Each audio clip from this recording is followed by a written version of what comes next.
시청자 여러분 안녕하십니까? 월요일 아침 뉴스타트 2부 시작합니다. 먼저 오늘의 주요 뉴스 보시겠습니다.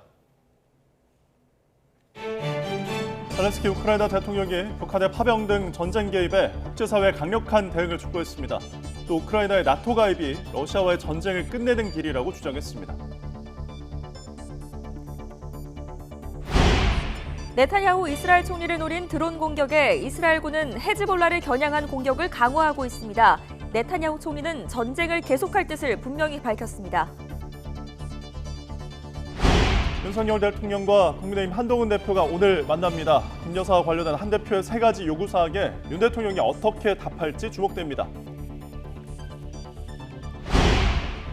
오늘 국회 법제사법위원회의 대검찰청 국정감사에는 김 여사 공천 개입 의혹을 폭로한 강혜경 씨가 증인으로 출석합니다. 김 여사의 도이치모터스 주가 조작 의혹을 무혐의 처분한 검찰의 수사 결과를 두고도 공방이 예상됩니다. 베트남 다낭에서 인천으로 향할 예정이던 대한항공 여객기가 결항해 승객 180여 명이 불편을 겪었습니다. 항공기에서는 조류 충돌로 인한 기체 결함이 발견됐습니다. 이달 시중은행의 주택 구입용 주택담보대출 신규 취급액이 지난달의 절반 수준으로 급감했습니다. 대출 규제 강화 등으로 아파트 거래량이 줄어든 영향으로 분석됩니다.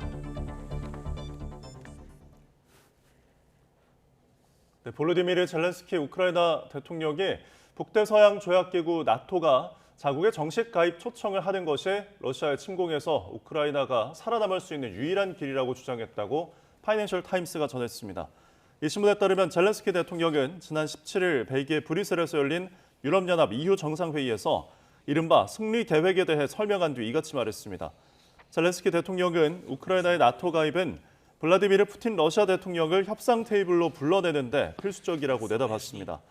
전쟁을 끝내기 위해 외교적 방법을 강화하는 초청이 필요하다면서 푸틴이 고립되고 다른 파트너들에 의해 외교에서 떠밀릴 때 전쟁이 끝날 거라고 주장했습니다. 젤렌스키 우크라이나 대통령은 국제사회가 러시아의 우크라이나 침략을 지원하는 북한에 대해 더 단호하게 대응할 것을 촉구했습니다. 로이터 통신에 따르면 젤렌스키 대통령은 화상연설에서 북한이 러시아에 장비뿐 아니라 전장에 배치될 군인들을 보내고 있다는 위성 영상 증거가 충분하다고 밝혔습니다. 젤렌스키 대통령은 눈을 감지 않고 솔직히 말하는 국가 지도자들과 대표들에게 감사하다면서 파트너들이 더 정상적이고 솔직하며 강력하게 대응하기를 기대한다고 강조했습니다. 러시아 함정이 북한 특수부대 병력을 이송하는 움직임을 우리나라가 운용하는 인공위성이 촬영한 것으로 전해졌습니다. 국가정보원은 지난 18일 북한군의 러시아 파병을 공식 발표하면서 관련 증거로 위성사진 3장을 제시했습니다. 이 가운데 위성사진 2장은 외국 민간업체로 출처가 명기됐지만 북한 병력 수송 러시아 함정 활동이란 제목이 달린 사진은 출처가 기재되지 않았습니다. 청진항에서 러시아 함정이 북한 병력을 이송하는 정황이 담긴 사진으로 우리나라가 운용하는 합성 개구 레이더 탑재 위성이 촬영한 것으로 보입니다. 러시아군이 밤사이 우크라이나 수도 키이우와 서부 르비우, 동남부 크리비리흐 등 곳곳을 공습했다고 로이터 통신이 현지 시간 20일 보도했습니다. 젤렌스키 우크라이나 대통령의 고향 크리비리흐에서는 구조대원 1명을 포함해 17명이 다쳤다고 우크라이나 내무부는 밝혔습니다. 내무부는 시청 청사가 일부 파괴됐고 주거용 건물과 차량 여러 대가 피해를 봤다며 X에 부상자를 돌보는 구조대원 사진을 올렸습니다. 네타냐후 총리를 노린 드론 공격에 또다시 방공망이 뚫린 이스라엘이 헤즈볼라 정보사령부 등에 대해 전방위 공습에 나섰습니다. 시나르 사망 이후 종전을 압박하는 국제사회 바람과는 달리 네타냐후 총리는 전쟁을 계속할 뜻을 분명히 밝혔습니다. 정효신 기자입니다. 레바논 남부 마을에 흙먼지가 하늘로 높게 솟구쳐 오릅니다. 헤즈볼라 라드완 부대 은신처로 쓰이는 지하 통로를 파괴하기 위해 100톤이 넘는 폭발물을 동원했다고 이스라엘군은 밝혔습니다. 비슷한 시간 베이루트 남부의 헤즈볼라 정보사령부에 대해서도 대규모 공습이 이어졌습니다. 이번 공습은 네타냐후 총리 자택이 헤즈볼라의 드론 공격을 받은 지 하루 만에 이뤄졌습니다. 지난 13일 북부 군기지에 이어 총리 자택까지 드론 공격에 방공망이 뚫리면서 헤즈볼라에 대한 전방위 공습에 나선 겁니다. כל מי שימצא סמוך לאתרים המשמשים למימון פעילות הטרור של חיזבאללה נדרש ממנו להתרחק מהם מיד. 하마스 수장 시나르 사망 이후 국제사회 만류에도 네타냐후 총리는 더욱 거침이 없습니다. חיסלנו את רב המרצחים יחיא סנוואר. אמרתי, אנחנו במלחמת התקומה ואנחנו ממשיכים קדימה עד הסוף. ואני רוצה להגיד לך דבר נוסף, אני גאה בחיילים שלנו, אני גאה במפקדים שלנו. 실제로 이스라엘은 가자지구 공세 수위도 늦추지 않고 있습니다. 휴일 동안 가자 북부 베이트 라이아를 공습해 최소 87명이 숨지고 40명이 넘게 다쳤습니다. 바로 아래 자빌리아 난민촌에서도 최소 33명이 숨졌고 중부 자와이다 주택가와 난민촌에서도 50명이 넘게 목숨을 잃었다고 가자 보건부는 전했습니다. 수장을 잃은 하마스도 물러서지 않고 저항을 이어가고 있습니다. 하마스는 자빌리아에 진입한 이스라엘군 탱크를 상대로 로켓포로 맞서고 있다고 주장했습니다. 이스라엘 북부에서도 헤즈볼라가 쏜 것으로 추정되는 160여 발의 로켓으로 공습 경보가 이어지고 곳곳에서 화재가 발생했습니다. 이런 가운데 이스라엘의 이란 보복 공격 준비가 담긴 기밀 문서가 유출돼 미국 정부가 경위 조사에 나섰다고 CNN 등이 보도했습니다. YTN 정신입니다. 네, 이스라엘군은 최근 사살된 하마스 지도자 시나르가 지난해 10월 이스라엘을 기습 공격하기 전날 땅굴로 숨었다고 주장했습니다. 아랍권에서 이른바 시나르 영웅화 바람이 거세지자 반박 영상을 잇따라 공개하며 차단 여론전에 나섰습니다. 윤현숙 기자입니다. 이스라엘군이 하마스 지도자 야히야 시나르가 땅굴로 숨는 모습이라며 공개한 폐쇄회로 TV 영상입니다. 시나르와 가족으로 추정되는 어린이 2명, 여성 1명이 땅굴 안에서 음식물과 옷가지 등을 옮기고 있습니다. 3분 9초짜리 이 영상은 하마스의 이스라엘 기습 공격 전날인 지난해 10월 6일 밤부터 다음 날 새벽까지 촬영됐습니다. 이스라엘은 시나르가 잔인한 학살 전날에도 자기 가족의 생존을 챙기느라 바빴다고 주장했습니다. 지난 16일 시나르 사살 당시 탱크의 건물 포격 영상도 추가로 공개됐습니다. 지상 건물 안에 있는 시나르를 조준해 포격하는 장면입니다. 아랍권에서 시나르를 영웅화하는 분위기가 커지자 이스라엘군이 반박 영상을 잇따라 내놓으며 차단 여론전에 나선 것으로 보입니다. 이스라엘군이 최초 공개했던 영상에는 부상당한 시나르가 드론을 향해 힘겹게 막대기를 던지며 끝까지 저항하는 모습이 담겼습니다. 이스라엘군은 시나르 시신 이미지를 인쇄한 전단도 가자 지구에 살포하면서 하마스 대원들의 투항을 종용했습니다. 하마스는 이스라엘군이 공습을 재개하면서 가자 지구 북부 베이트 라이아 등에서 어린이와 여성을 포함해 최소 73명이 숨졌다고 밝혔습니다. YTN 윤현숙입니다. 이스라엘에서 팔레스타인 무장정파 하마스 수장 야히야 시나르의 죽음을 계기로 휴전과 인질 석방 협상에 나서라는 목소리가 커지고 있습니다.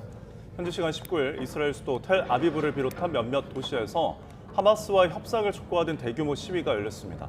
이 시위 참가자들은 협상을 거부해온 강경파 시나르가 지난 16일 이스라엘군에 사살되면서 협상의 전환점을 맞았다고 주장했습니다. 네, 계속해서 정치권 소식 살펴보겠습니다. 윤석열 대통령과 국민의힘 한동훈 대표가 오늘 오후 4시 반 용산 대통령실에서 면담을 가집니다. 이 자리엔 정진석 대통령실 비서실장이 배석하고 면담 의제와 시간에 제한은 없는 것으로 알려졌습니다. 주요 안건으로는 의료개혁을 비롯한 정부의 4대 개혁과 김건희 여사 논란 해소를 위한 김 여사 대외 활동 중단 등 한 대표의 3대 요구 등이 꼽힙니다. 윤석열 대통령과 한동훈 대표의 면담을 앞두고 여권 내 미묘한 갈등 기류가 계속되고 있습니다. 특히 애초 한 대표가 독대를 추진했던 만큼 대통령실에서 정진석 실장이 배석하는 3자 면담 형태로 결정한 것을 두고 잡음이 흘러나옵니다. 박정현 기자입니다.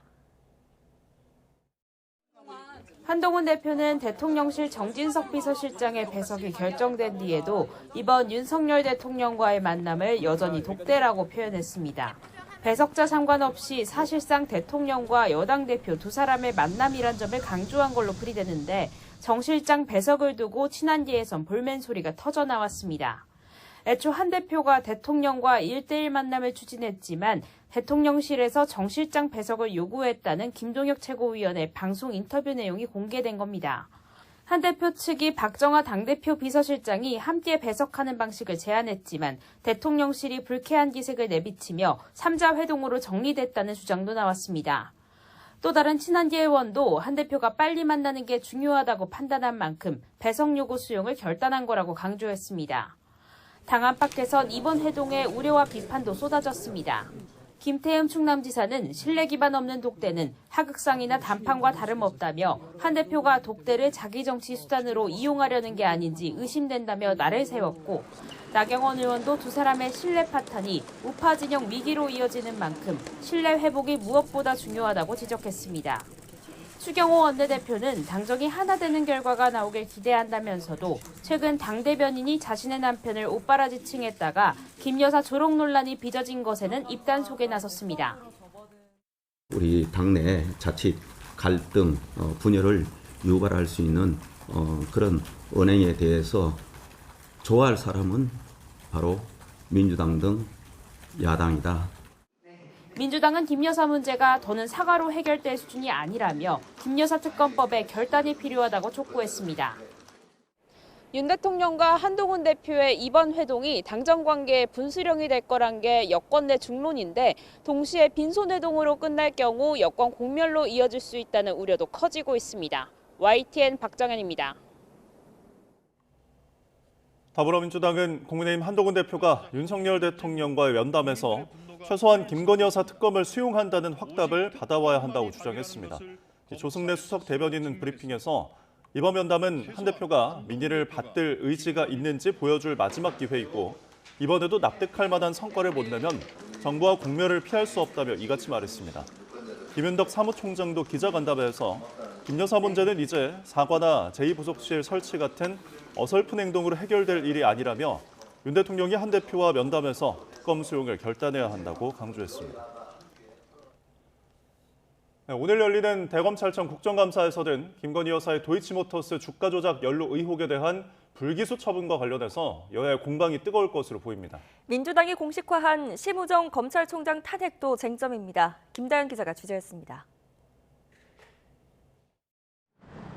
검찰은 4년 반에 걸친 수사 끝에 김건희 여사의 도이치모터스 주가 조작 의혹 사건을 불기소 처분했습니다.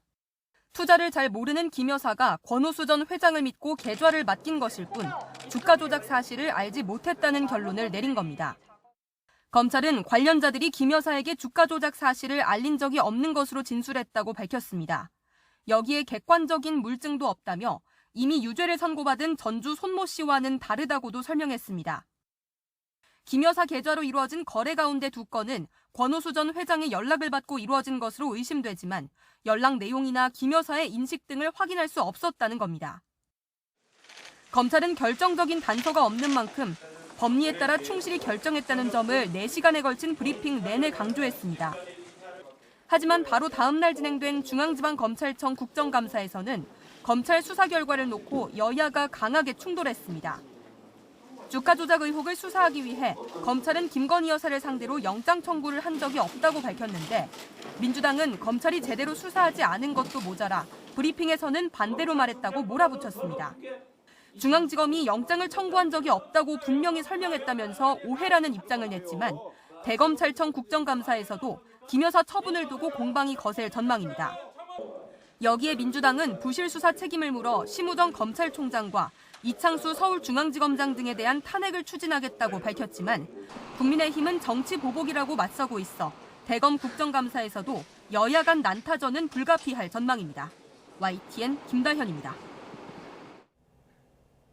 오늘 국회 법제사법위원회 국정감사장에는 김건희 여사 공천 개입 의혹의 핵심 인물 명태균 씨 관련 녹취를 폭로한 김혜경 씨가 증인으로 출석할 예정입니다. 지난 대선 당시 명 씨가 진행했다는 여론조사의 위법성이나 대가성을 놓고 진실 공방이 예상됩니다. 나혜인 기자입니다. 국회 출석을 예고한 강혜경 씨는 과거 국민의힘 김영선 전 의원의 회계 책임자이자 명태균 씨가 실질적으로 운영했다는 의혹을 받는 여론조사 업체 미래한국연구소에서 실무자로 일했던 직원입니다. 명 씨가 지난 대선 당시 윤석열 대통령 측에 유리하게 조작된 여론조사를 보고하고 그 대가로 김건희 여사를 통해 김 전 의원 공천을 따내려 했다고 주장한 인물입니다. 당시 여론조사를 하는 데 들어간 비용이 부정한 뒷돈이었다는 의혹도 제기했습니다. YTN 취재진과 만난 명 씨는 대선을 앞두고 윤 대통령에게 몇 차례 공표된 여론조사 결과를 전달했지만 조사 과정에서 불법은 없었고 공천을 요구한 적도 없다고 반박했습니다.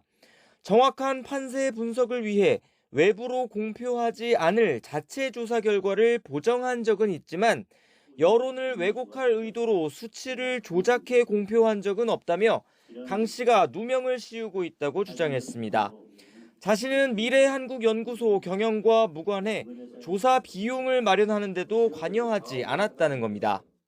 공천 대가로 받아왔으면 왜 걔들이 돈을 갚지? 내가 갚아야 되는 거 아니에요?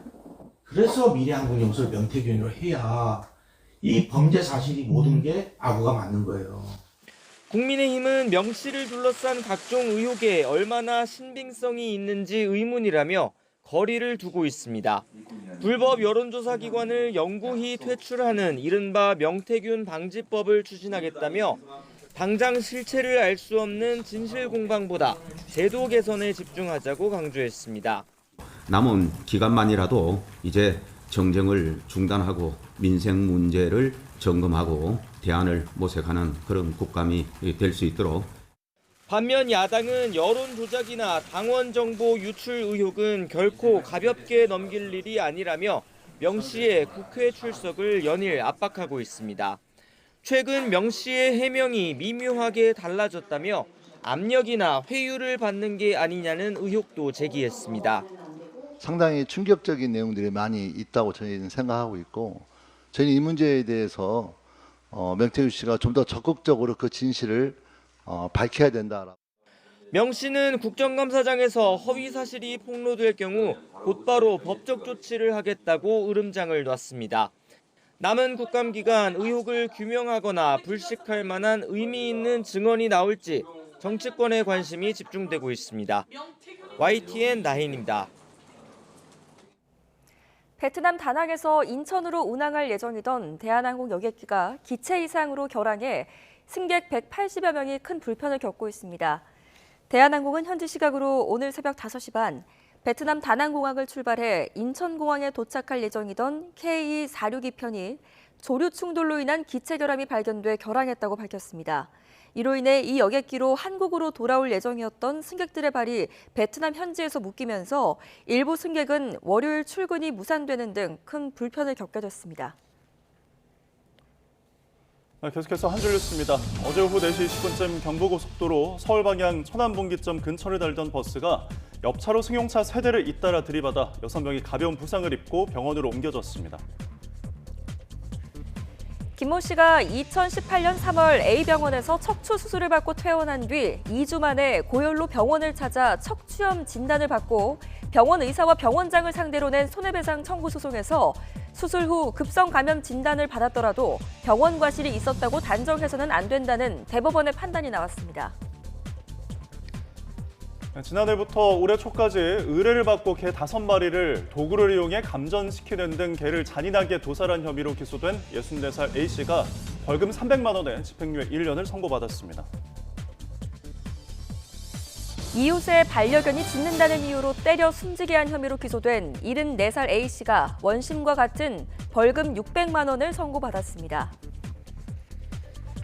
다른 인터넷 방송 플랫폼을 넘겨받아 새로운 인터넷 방송을 한 경우 창업에 해당하지 않아 법인세 감면 대상이 아니라는 법원의 판단이 나왔습니다.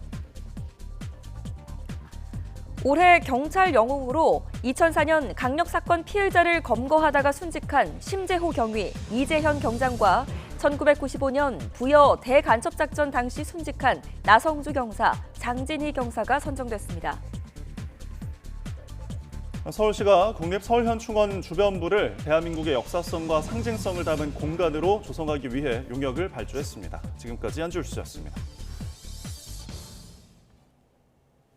네, 이번 달 들어 시중은행의 주택구입용 주택담보대출 신규 취급액이 9월의 절반 수준으로 급감했습니다. 대출 규제 강화 등으로 아파트 거래량이 줄어든 영향인데 집값 오름세가 꺾일 수 있을까요? 이형원 기자입니다. 5대 은행이 취급하는 주택구입 목적 개별 주택담보대출액이 크게 줄었습니다. 이번 달 들어 17일까지 3조 4천억 원대에 그쳤습니다. 하루 평균 2천억 원으로 지난달보다 40%나 줄었습니다. 특히 추석 연휴를 뺀 9월 하루 평균 취급액과 비교하면 절반 가까이 급감했습니다. 무리하게 빚을 내 집을 사는 영끌이 주춤한 겁니다. 이에 전체 가계대출 오름세도 한풀 꺾였습니다. 같은 기간 5대 은행의 가계대출 잔액은 7천억 원 늘었습니다. 이 속도라면 이번 달에는 1조 원대에 불과해 8, 9월에 크게 못 미칠 것으로 보입니다.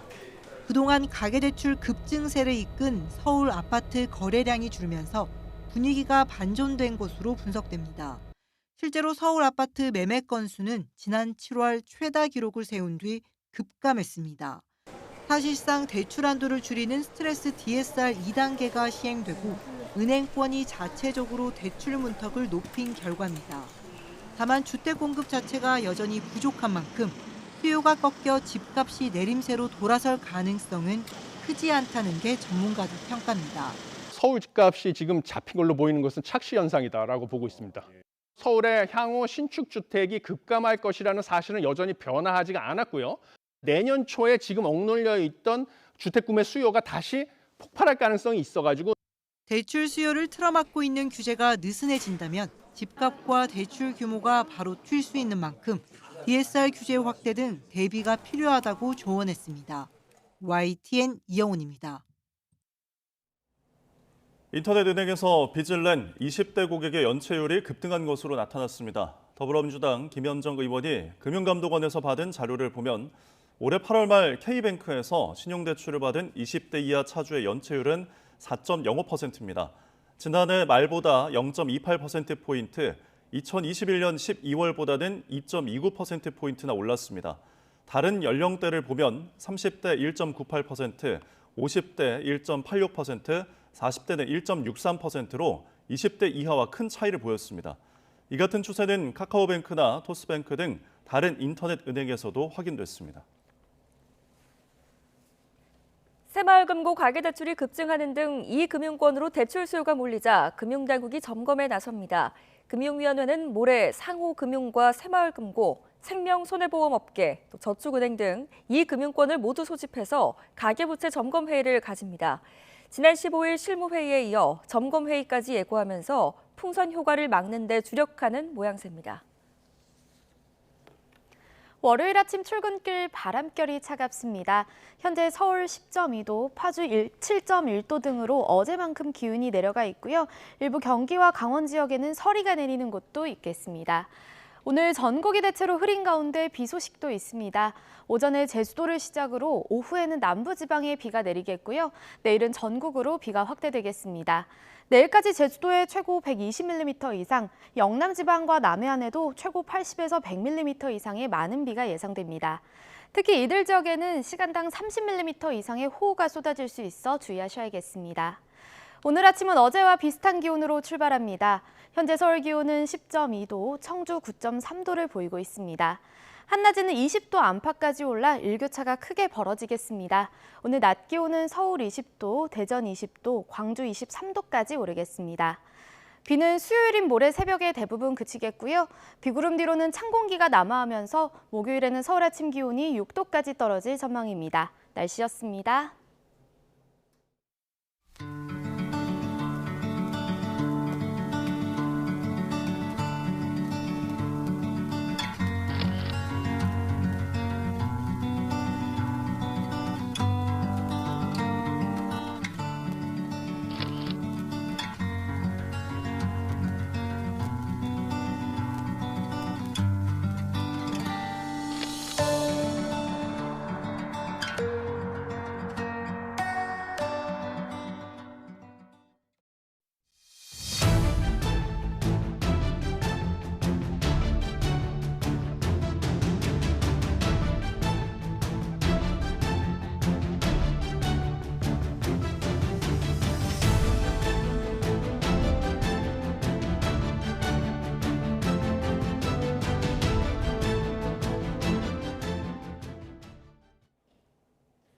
위기론에 휩싸인 삼성전자의 3분기 반도체 매출이 타이완 기업 TSMC의 재역전을 허용했을 거란 전망이 나오고 있습니다. 5만 원대로 주저앉은 주가에 소액주주의 원성이 높아지는 가운데 곧 취임 2주년을 맞는 이재용 회장의 특단의 대책을 내놓을지 주목됩니다. 김태민 기자입니다. 전 세계 반도체 시장을 놓고 경쟁 중인 삼성전자와 타이완 TSMC의 매출 성적이 한 분기 만에 다시 뒤집힐 가능성이 커졌습니다. TSMC의 3분기 매출은 32조 3천억 원으로 1년 전보다 39% 늘며 분기 기준 최고 실적을 기록했습니다. 반면 증권업계는 삼성전자의 3분기 잠정 매출 79조 원 가운데 반도체 부문이 차지하는 액수가 최대 30조 7천억 원에 그칠 거로 전망했습니다. 인공지능 열풍을 타고 급증한 최첨단 AI 반도체 수요에 미리 대비하지 못한 것이 뼈아픈 대목이었습니다. 고대역폭 메모리라고 하는 HBM 같은 거, AI에 들어가는 메모리 반도체죠. 이것을 SK하이닉스는 이미 엔비디아에 납품을 하고 있는데 삼성 같은 경우는 아직 테스트를 통과하지 못했다는 얘기가 있어서 여기에 대한 회의가 조금 있는 것 같고요. 시장의 실망감 속에 이른바 국민 주식이라고 불렸던 삼성전자 주가도 5만 원대로 맥없이 주저앉아 좀처럼 올라오지 못하고 있습니다. 대다수 국내 증권사의 관측과 달리 글로벌 투자은행인 맥쿼리가 투자 의견을 중립으로 하향 조정한 여파가 컸습니다. 전례 없는 위기론에 휩싸인 삼성전자는 인적 쇄신을 포함해 특단의 대책을 고심하고 있습니다. 자기가 한 일에 대한 책임이라든가 성공에 대한 이런 것들이 너무나도 명확하지 않으면서 당초의 조직 문화의 개편 취지가 어그러졌다. 이런 것도 지금의 삼성전자를 만든 한 이유다라는 이야기들은 돌고 있습니다. 특히 핵심 경쟁력인 기술 생산 분야와 비교해 비대해진 관리 조직을 정리해야 한다는 내외부 지적이 잇따르는 상황. 오는 27일 취임 2주년을 맞는 이재용 회장이 어떤 위기 진단과 해법을 내놓을지에 산업계 이목이 쏠리고 있습니다. YTN 김태민입니다. 고려해안과 경영권 분쟁을 벌이고 있는 영풍이 신청한 가처분 결과가 이르면 오늘 나옵니다. 서울중앙지방법원은 이르면 오늘 주식회사 영풍이 고려하연 최윤범 회장 등 3명을 상대로 된 공개매수 절차 중지 가처분 신청 결과를 발표합니다. 앞서 영풍 측은 고려하연이 지난 4일부터 23일까지 3조 6천억 원 규모의 자사주를 공개 매수한다고 밝히자 이를 막아달라는 취지로 법원에 가처분 신청을 냈습니다. 이처럼 오늘 영풍 측이 고려하연을 대상으로 신청한 가처분 결과가 나오면 주가가 크게 출렁일 것으로 보입니다. 경영권 분쟁 이후 50만 원대였던 고려하연의 주가는 영품 BMK 연합의 공개 매수 첫날인 지난달 13일 공개 매수가인 66만 원을 넘어섰습니다. 이어 70만 원대 이상으로 크게 뛰었고 고려하연의 자사주 매수가 시작된 이후에는 83만 원까지 올랐습니다.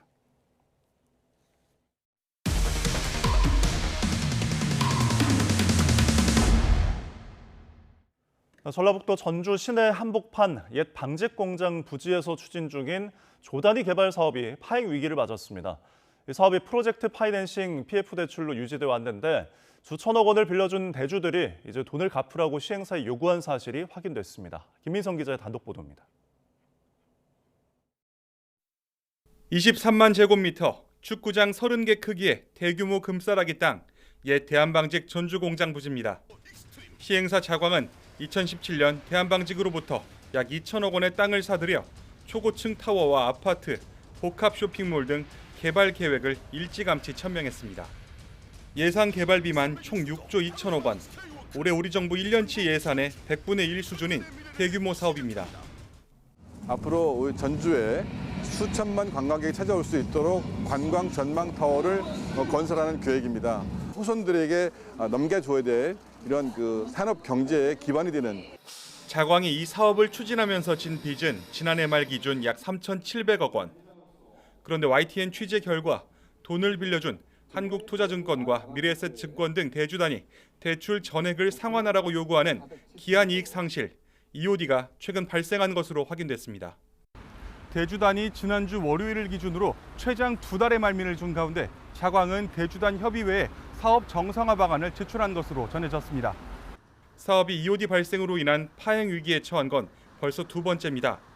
지난해 첫 위기 때는 대주단 그리고 사업 참여를 위해 신용을 공유한 롯데건설의 사업 정상화 의지로 위기를 넘겼으나 올해는 상황이 달라졌습니다.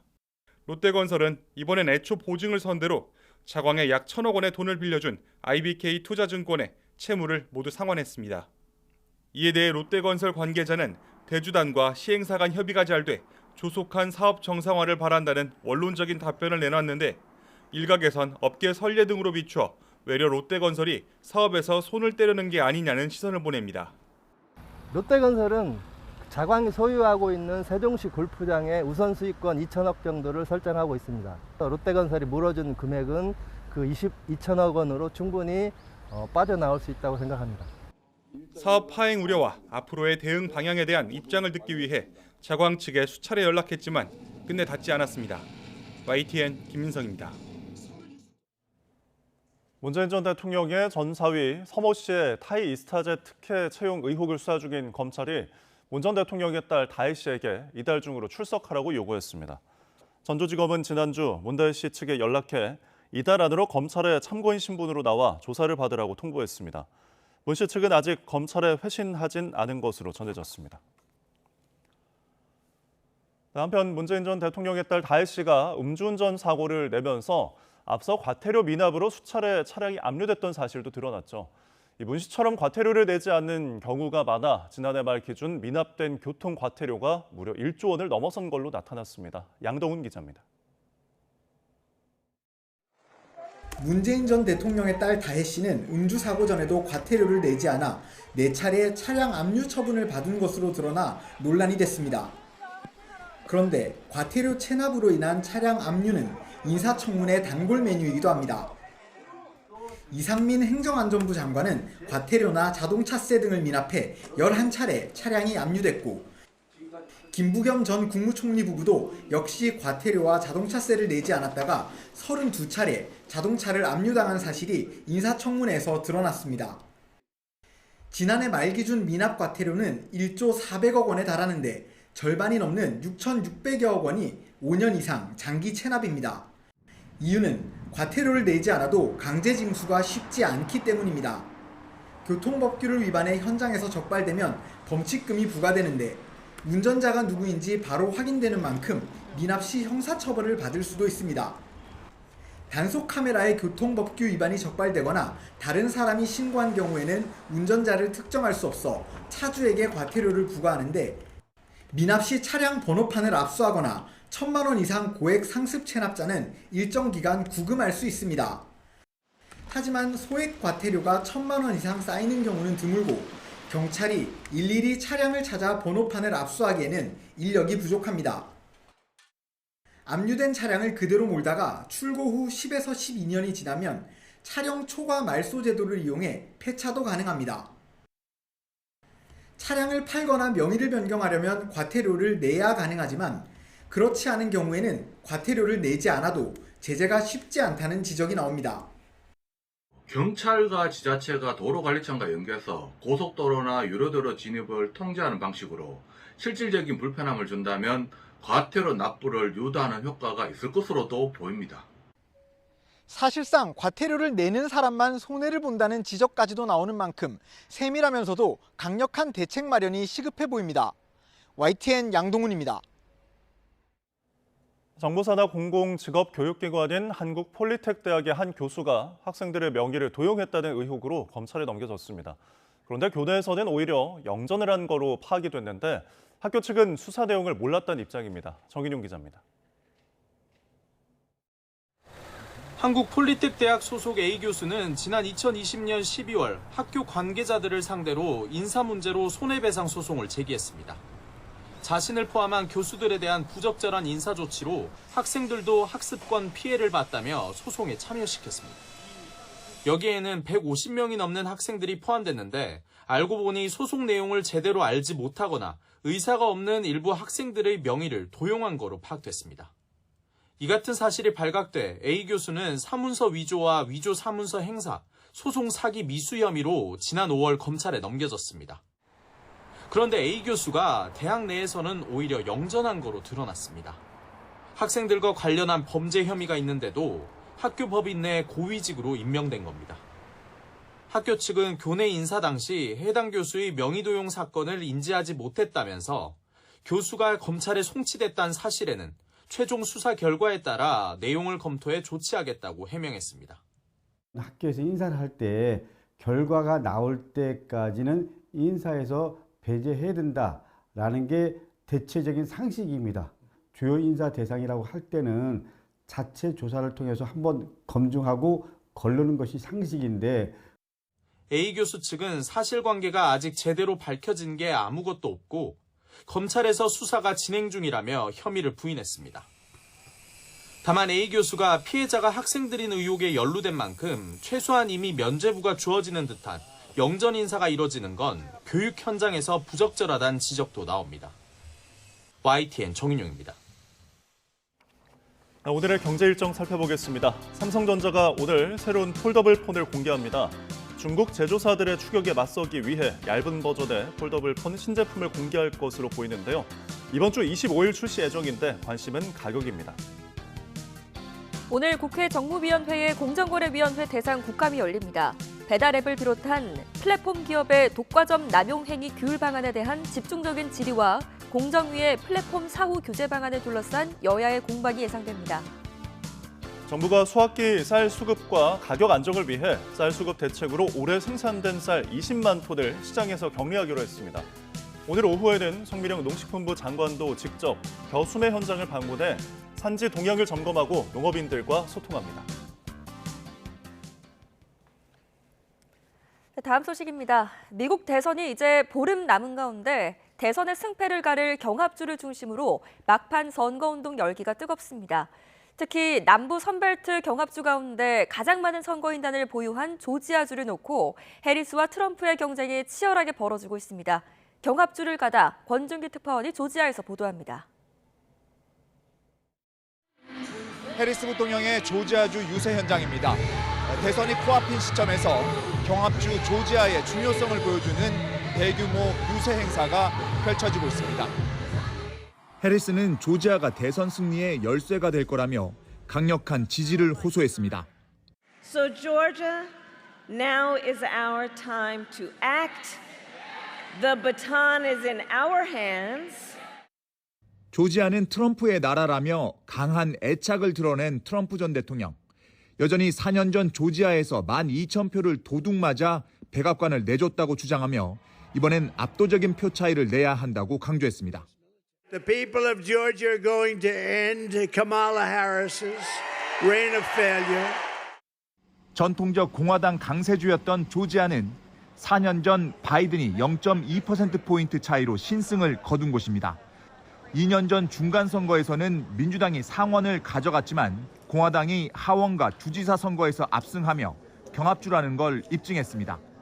최근 여론조사는 트럼프의 오차 범위 내 우위가 이어지고 있지만 지난주 시작된 사전투표에서 기록적인 투표율이 나오자 해리스에게 희망적인 신호라는 해석도 제기되고 있습니다. 제가 나와 있는 애틀랜타 근교의 콥 카운티는 조지아에서도 대선 풍향계로 꼽히는 곳입니다. 원래는 공화당 강세 지역이었지만 다양한 인종과 고학력자들이 유입되면서 민주당세가 불어나고 있기 때문입니다. 사전투표를 마친 민심은 팽팽했습니다. I think for a lot of people this is a vote for like the lesser of two evils. I think Project 2025 is like a really scary endeavor. He's crazy. He's sick mentally. We can't have him anymore. I think he's very business-minded and more in control and knows about the public. I voted primarily for parents who have lost young children due to illegal migrants in our country. 최근 강타한 허리케인의 영향을 우려하는 목소리도 들렸습니다. There's no electricity, there's no power. This makes voting more difficult. 남은 보름 동안 조지아에서 격전이 예상되는 가운데 해리스는 이번 주 오바마 전 대통령과 함께 애틀랜타 공동 유세로 흑인 표심 잡기에 나서고 트럼프는 조지아 남부 지역에서 타운홀 미팅을 열어 보수 결집을 호소할 예정입니다. 조지아에서 YTN 권준기입니다. 대선을 보름 앞두고 60세 생일을 맞은 해리스 미 부통령이 조지아 흑인 교회를 찾아 최근 지지율을 회복한 흑인 유권자들의 표심을 공략했습니다. 또 한편 맥도날드에서 친서민 행보에 나선 트럼프 전 대통령은 최근 유세에서 욕설에 또 저속한 표현으로 선을 넘었다는 비판이 나오고 있습니다. 워싱턴에서 홍상희 특파원입니다.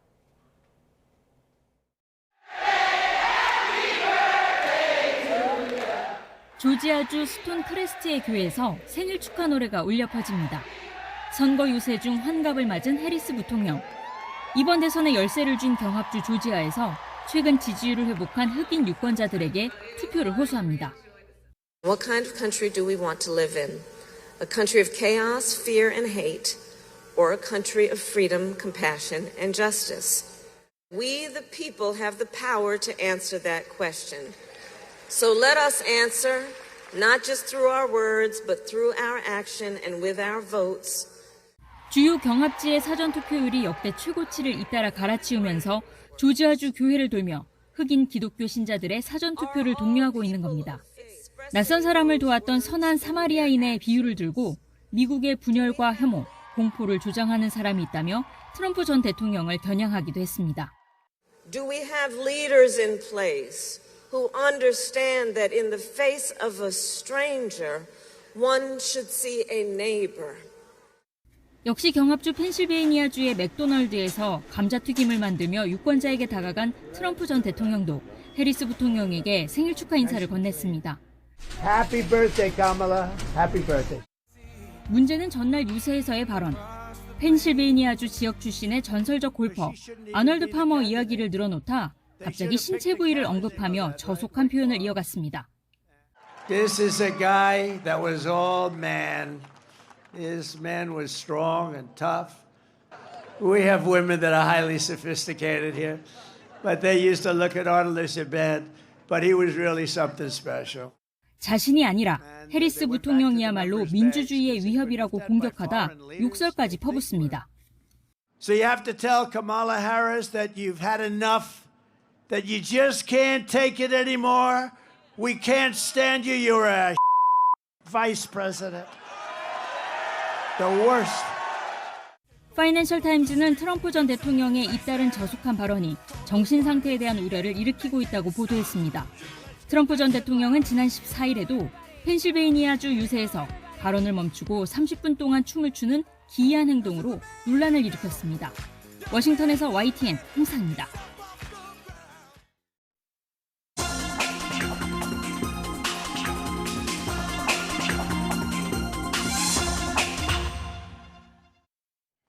오늘의 글로벌 픽입니다. 중국 시진핑 주석이 로켓군 부대를 시찰하고 미군을 겨냥한 핵 억지력 강화를 주문했습니다. 이번 주엔 브릭스 정상회의에 참석차 러시아로 건너가 푸틴 대통령과 반미 연대를 다질 예정입니다. 베이징 강정규 특파원입니다. 양옆으로 도열한 항모 킬러, 둥펑 26 미사일이 중국군 통수권자인 시진핑 주석을 맞이합니다. 사거리 5,000km로 미군 괌 기지까지 핵 공격을 할 수 있는 전략무기입니다. 시 주석이 지켜보는 가운데 덮개를 열고 날카로운 탄두를 드러낸 미사일이 수직으로 세워집니다.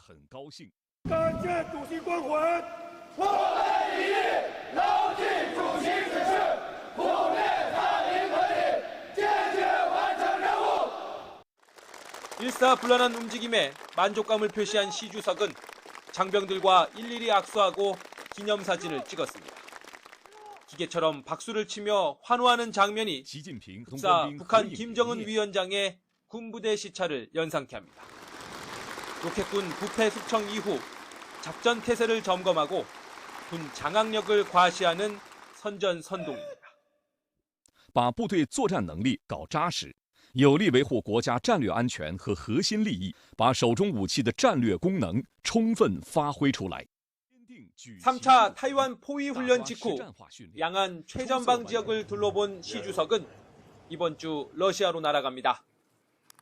브릭스 정상회의에 참석해 푸틴 대통령과 재회하고 반미 진영 결집을 다질 예정입니다. 本次会晤中，习近平主席将出席领导人小范围、大范围会议、经专家领导人对话会等活动，并发表重要讲话。 중국이 북한군의 우크라이나 파병에 물밑 압력을 넣을 수도 있다는 기대 섞인 전망도 나옵니다. 하지만 북한은 시 주석이 김 위원장에게 보낸 답전을 공개하며 이상기류 불식을 시도했습니다. 베이징에서 YTN 강정규입니다. 남미 좌파의 대부인 루이스 이나시우 룰라 다시우바 브라질 대통령이 신흥 경제국 모임이자 비서방 국가 연합체로 재편되는 경향을 보이는 브릭스 정상회의 참석을 취소했습니다. 브라질 대통령은 현지 시간 20일 룰라 대통령이 사고로 상처를 입었다며 외국 장거리 여행을 자제하라는 의학적 조언에 따라 러시아 방문 일정을 취소하기로 했다고 발표했습니다. 룰라 대통령은 브라질 국내에서 머리 뒷부분을 꿰매는 치료를 받았다고 병원 측은 밝혔습니다. 도널드 트럼프 전 대통령의 캠페인 전면에 나선 일론 머스크 테슬라 최고 경영자가 현지 시간 19일 표현의 자유와 총기 소지 권리를 지지하는 청원에 서명하는 한 명에게 매일 $100만 주겠다고 공언했습니다. 그동안 머스크는 펜실베니아를 비롯한 경합주 7곳에서 이 청원에 서명한 사람에게 한 명당 $47를 지급해왔습니다. 미국 조지아주의 사펠로 섬에서 페리 선착장이 무너져 최소 7명이 숨지고 여러 명이 다쳤다고 CNN이 보도했습니다. CNN은 현지 시간 19일 오후 사펠로 섬 페리 선착장의 통로 일부가 무너지면서 사람들이 물에 빠지는 사고가 일어났다며 이같이 전했습니다. 고질적인 전력난에 시달리는 쿠바에서 대규모 정전 사태가 이어졌다고 미국 언론들이 현지 시간 19일 보도했습니다. 쿠바에서는 화력발전소 고장으로 수도 아바나 등 전국에서 정전 사태가 빚어졌습니다. 에너지 위기가 최고조에 달하면서 쿠바는 전력 사용을 줄이기 위한 긴급 조치에 들어가 생필품 제조와 상관없는 일반 사업체에서는 생산 중단 명령이 내려졌고 학교와 문화시설 등은 문을 닫았습니다. 237년 전에 발행된 미국 헌법 희귀본이 노스캐롤라이나 브렁크 경매장에서 $900만, 우리 돈으로 123억 원에 낙찰됐습니다. 브렁크 옥션은 현지 시간 지난 17일 개인 소장품으로 보존되어 온 이 문건을 사설 옥션을 통해 매각했다며 낙찰자의 이름은 공개하지 않았습니다. 지금까지 글로벌 픽이었습니다.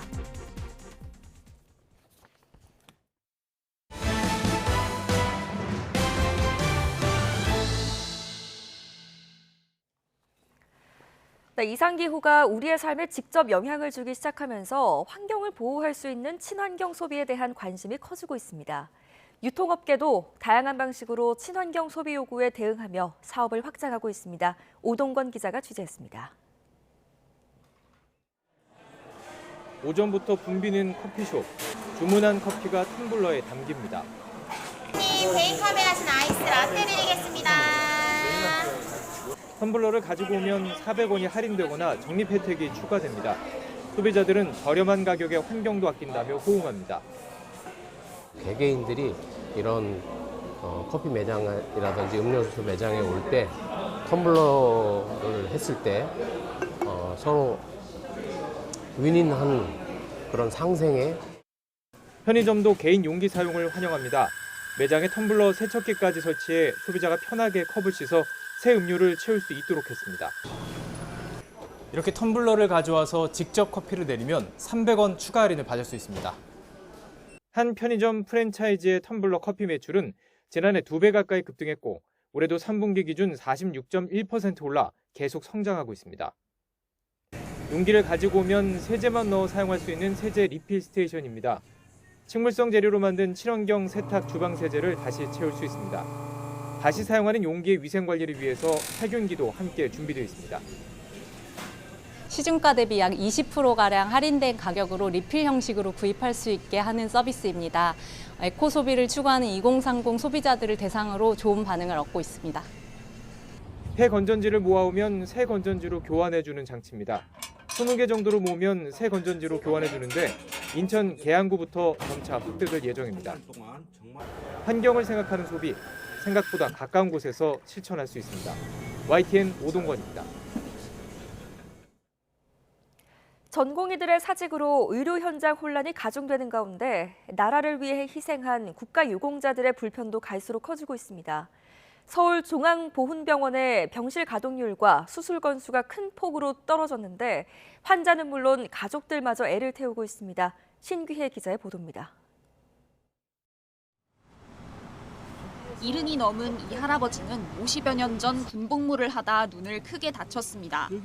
고혈압과 심장병까지 겹치며 국가유공자를 위한 서울중앙보훈병원에서 꾸준히 치료를 받았습니다.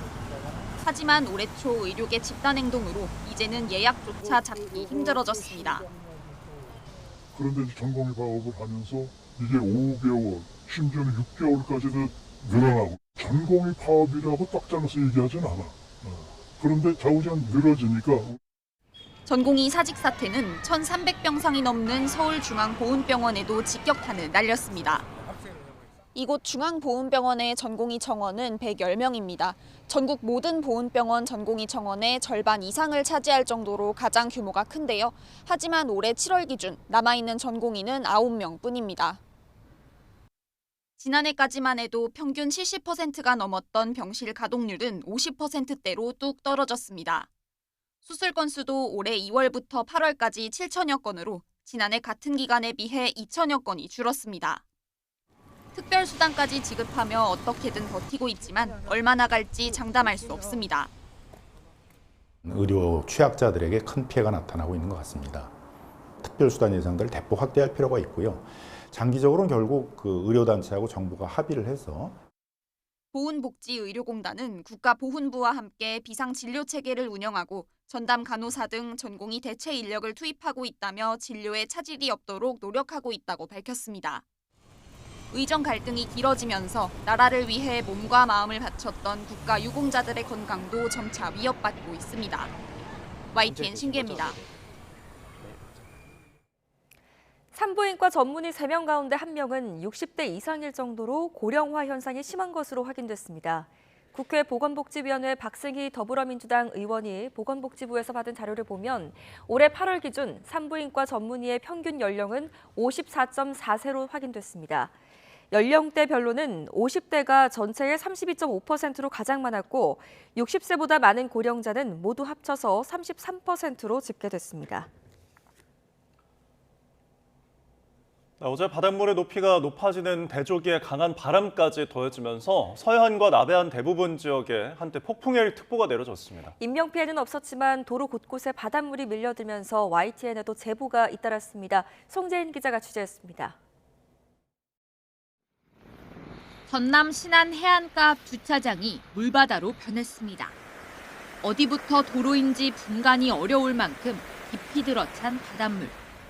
전남에 이어 폭풍해일특보가 내려진 충남 해안가 상황도 다르지 않았습니다. 매장 입구에 물이 못 들어오게 이렇게 살짝 가름막을 했거든요. 근데도 막 엄청 들어온 상황이었어요.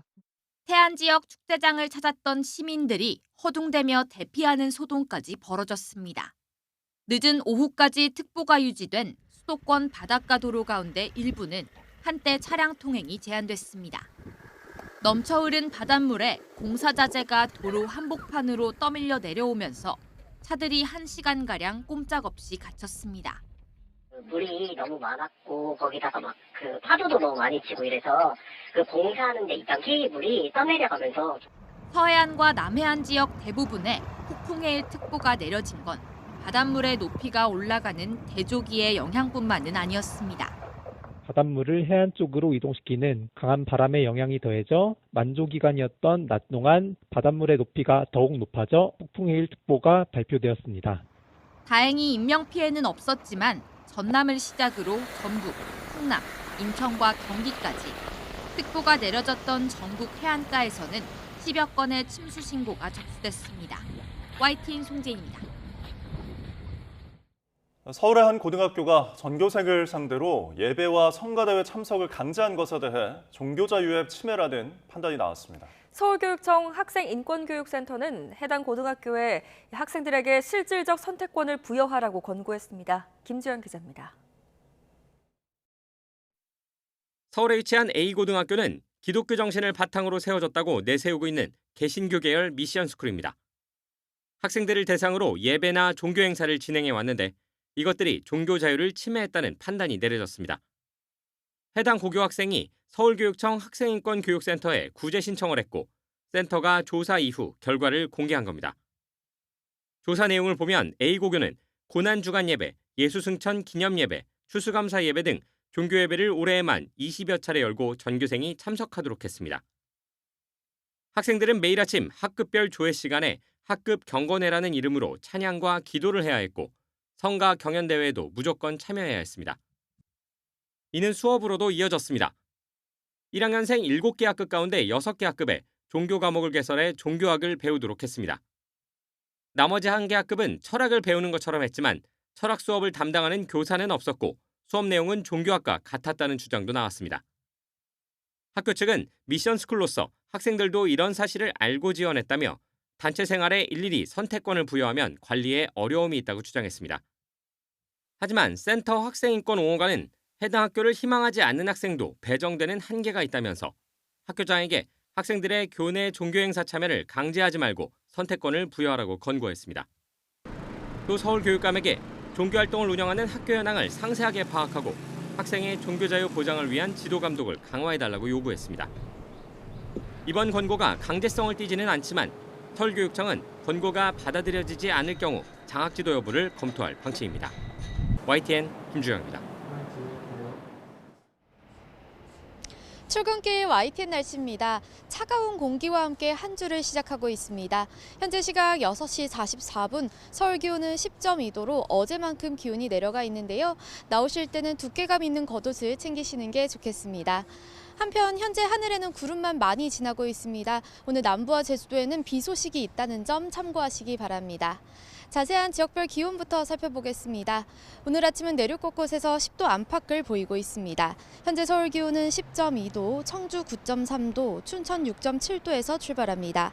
기온이 내려가면서 일부 경기와 강원 지역에는 서리가 내리는 곳도 있겠습니다. 농작물 관리에도 신경 써야겠습니다.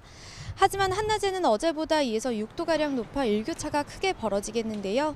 오늘 낮 기온은 서울과 대전 20도, 광주 23도가 예상됩니다. 오늘 중부지방은 흐리기만 하겠지만 제주도는 오전에 비가 시작돼 오후에는 남부지방에도 비가 내리겠습니다. 내일은 전국으로 비가 확대되겠는데요. 내일까지 제주도에 최고 120mm 이상, 영남지방과 남해안에도 최고 80에서 100mm 이상의 많은 비가 쏟아지겠습니다. 특히 이들 지역에는 벼락과 돌풍을 동반한 시간당 30mm 이상의 호우가 예상돼 주의하셔야겠습니다. 그 밖에 내륙에는 10에서 많게는 60mm의 비가 오겠습니다. 비는 수요일인 모레 새벽에 대부분 그치겠지만 동쪽 지방은 오전까지 이어지는 곳이 있겠고요. 비구름 뒤로는 찬 공기가 남하하면서 목요일에는 서울 아침 기온이 6도까지 떨어지겠습니다.